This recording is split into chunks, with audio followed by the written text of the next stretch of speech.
will be speaking for the affirmative. If resolved, this House would legalize physician-assisted suicide and euthanasia. I will begin by defining the key terms, these being euthanasia, physician-assisted suicide, and unethical. Euthanasia is providing the tools to commit the actual suicide if given by choice, and physician-assisted suicide is giving information on suicide and how to go about it. Unethical is lacking moral principles, unwilling to adhere to proper rules of conduct. Contention 1, harm 1. Making it illegal for a professional in the medical field to assist in a more smooth and gentle transition into their patient's impending death is both unethical and unwarranted. Subpoint A. Because my tumor is so large, doctors prescribed full brain radiation. I read about the side effects, and the hair on my scalp would be completely singed off. My scalp would be left covered in first-degree burns, and the quality of life as I know it would be gone. Quoted by Brittany Maynard, I published to CNN My Right to Death with Dignity at 29, 2014, paragraph 13. Subpoint B. Palliative care is often inadequate. While physicians are obligated to use palliative care techniques to the fullest extent possible, these techniques are not always effective in treating pain and suffering in patients. Sometimes death may be the only way out. This was reported from PCRM, Physicians Committee, Physician-Assisted Suicide and Euthanasia, 2014, paragraph 16. My opponent will try to convince you that it is morally unethical. But consider the facts. What is more unethical? Allowing Brittany Maynard to die a very slow and painful death that is both physically and emotionally draining, or easing her of this pain and transitioning into a more peaceful setting, a setting in which time and place she gets to choose. Brittany's body was unfortunately betraying her. She saw her options laid out in front of her. You are going to die a very painful death sooner, or you can take heavy drugs and die a less painful but fully incoherent death later. She chose the third option. Brittany chose to die with dignity. Okay. I'm a negation of the resolution this House to legalize physician and euthanasia. A grandfather is sitting on his bed. He is dying. You insert this sedation into him. You are killing him. You are not simply allowing his pain to end. I would like to decide against the first affirmation. Legalization assisted suicide will not save people from pain. According to the American Journal of Public Health, 2005, the court noted that people who attempt suicide, legally assisting suicide, can make it more difficult for the Senate to protect depressed or mentally ill people. If you are allowing people to come in and allowing them to be assisted in suicide, what else, where is the line for this? Where is the pain between pain and death? Are you going to allow someone to simply die because they are in pain, or simply because they don't have a life anymore? Subpoint B, according to John Robinson, 2010, if we accept that death is at level terrifying and that the intentional extinction of human life is at some time terrifying, then we will not seek to facilitate suicide. If we see suicide by itself without being assisted is painful, why would we assist it, no matter if they are in pain? Are we going to allow people who are mentally disabled and are also suffering to suffer from pain as well?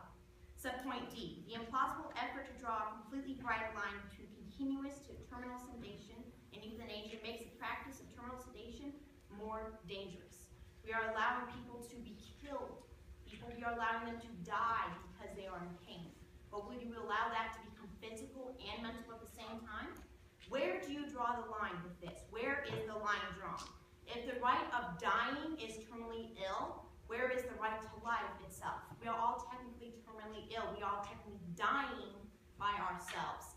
And if you're going to allow that to continue on, when does it become assisted and when does it become not assisted? Death and inhumane practices are morally problematic. I do say that it is morally unethical, but as well as to have liability of doctors and nurses as well. If you're going to allow these gently peaceful terminations to exist, you might as well allow the death penalty not to exist. You might as well have abortion as well. And it does also include that if you limit to terminally ill, everyone might as well just be killed as well. What other reason for this can be advanced? There is no other reason for the rights of dying and the rights of living. Thank you. All right, I'm going to defend my first harm by saying physician-assisted suicide isn't an easy way out or an alternative to life. In no way is it simple. In fact, I'm quoted by Brittany herself, it's really unfair to be mixed up with suicide because there's not a single part of my body that wants to die, but I am dying.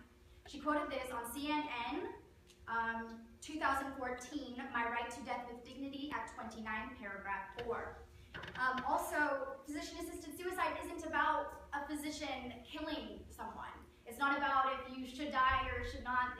It's your choice. And as if permitted, if legalized, it would be you have to go through strenuous tests to determine if you are depressed clinically. You have to put in the work to show that this is what you want, and not that it's on a whim because you're sad that you're dying.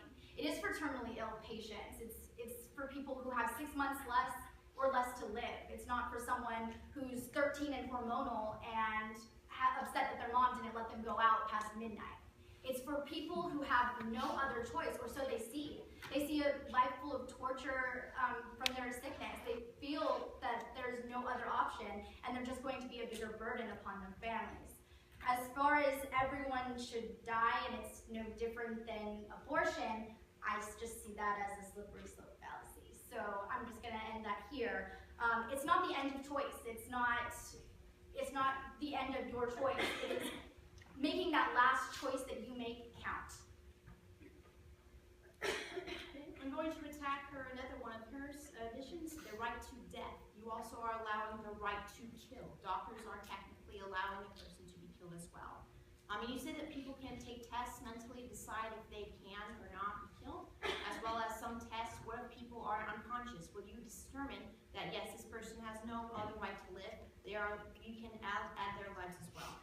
The painful death, there is a peaceful setting, but some people do not choose. You cannot simply write a saying, I will give this person euthanasia because their pain is, we should end their pain. It's not an ethical, it's a morally unethical, but the painful death, the seizing that you are taking with this, the choices you are making, is not a gentle transition at all.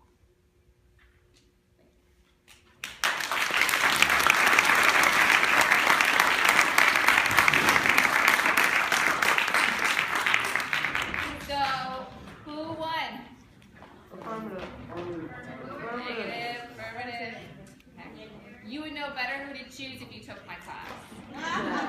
Because there's actually criteria to understand who wins an argument. Michael Korsak, John Gertz, they also teach the class, not as cool as me, but they try.